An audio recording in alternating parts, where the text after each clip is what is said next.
मेरी सच्ची शादी की पहली रात की कहानी। नमस्ते दोस्तों, मेरा नाम शीतल है। आज मैं आपको अपनी विवाह वाली रात की कहानी बताने जा रही हूँ। कुछ लोगों को कहानी सुनकर अच्छा लगेगा, पर कुछ लोगों को गलत भी लगेगा। वह कहेंगे कि कितनी बेशर्म लड़की है जो अपनी सुहाग रात की कहानी बता रही है। चलो छोड़ो, मैं आपको कहानी बताती हूँ। दोस्तों, मैं बेसब्री से अपने पति का इंतज़ार कर रही थी।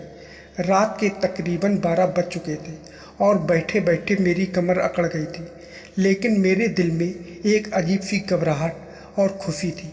आज मेरी शादी के पहले लम्हे की शुरुआत थी और मैं जानती थी कि इसकी शुरुआत बहुत ही यादगार होगी, क्योंकि मेरी लव मैरिज थी।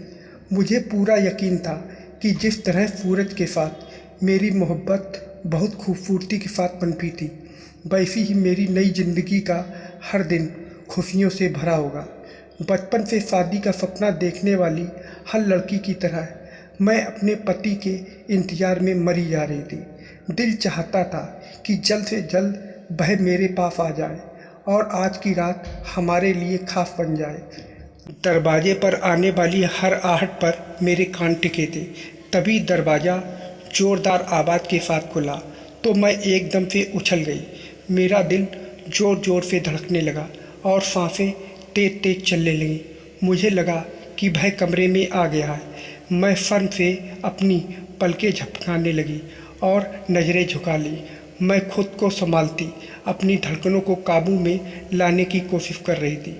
मुझे कुछ भी समझ में नहीं आ रहा था, लेकिन जैसे ही कदमों की आवाज़ कमरे के अंदर आकर रुकी तो मैंने अंदाज़ा लगा लिया कि आने वाला मेरा पति ही है।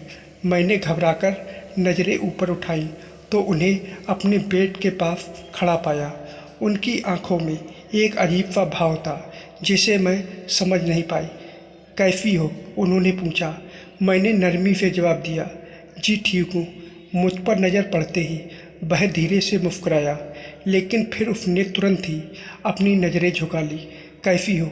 वो मेरे पास आकर गिरने वाले अंदाज में लेट गया और बड़े ही रोमांटिक लहजे में मुझसे पूछा। उसके इस मोहब्बत भरे लहजे को सुनकर मैंने जवाब दिया, ठीक हूँ। लेकिन वह मेरे जवाब से एकदम चौंक गया और मेरी तरफ देखने लगा, जैसे उसे मेरे व्यवहार में कुछ अलग महसूस हुआ हो। सब ठीक तो है? मैंने उसकी तरफ नाराज़गी से नज़र डाली और कहा, घड़ी पर नज़र डालो, यह वक्त है यहाँ आने का।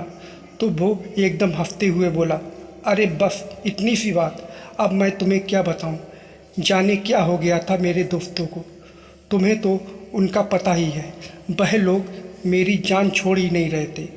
बड़ी मुश्किल से मैं अपनी जान छुड़ाकर यहाँ आया हूँ, लेकिन तुम इतनी संजीदा क्यों हो? तो मैंने ज़बरदस्ती हल्की सी मुस्कान होठों पर सजा ली। उस वक्त हमारी शादी की पहली रात थी।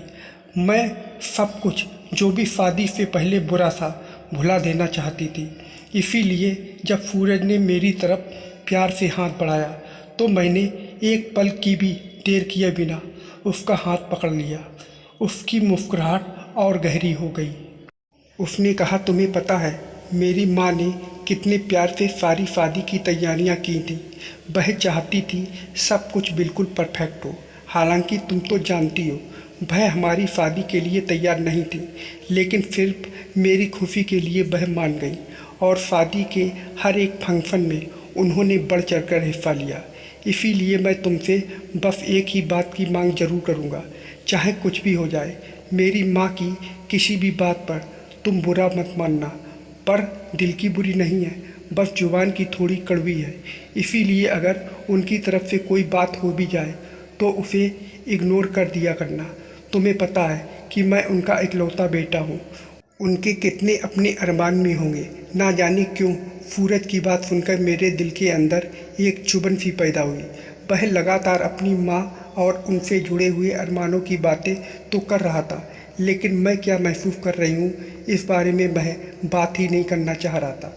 फिर मैंने सूरज को कहा कि कोई बात नहीं जी, आप जैसा कहते हैं वैसा ही होगा। उसके बाद सूरज को भी समझ आने लगा मैं क्या चाहती हूँ। फिर सूरज ने मुझे पकड़ना चाहा, लेकिन मैंने उसे मना कर दिया। सूरज एकदम मेरी तरफ देखने लगा और कहने लगा, क्या हुआ? मैंने कहा, कुछ नहीं हुआ, आप बहुत जल्दी कर रहे हो। सूरज कहने लगा, जल्दी मतलब? मैं समझा नहीं। मैंने कहा, सूरज पहले मेरे गहने तो उतार दो। सूरज हंसने लगा और कहने लगा, ओह, मैं तो भूल ही गया था। उसके बाद सूरज ने एक एक करके मेरे गहने उतार दिए। फिर सूरज ने मुझे पकड़ लिया। सूरज मुझे कहने लगा कि शादी के पहले मैंने आपको बहुत मनाया, लेकिन आप नहीं मानी।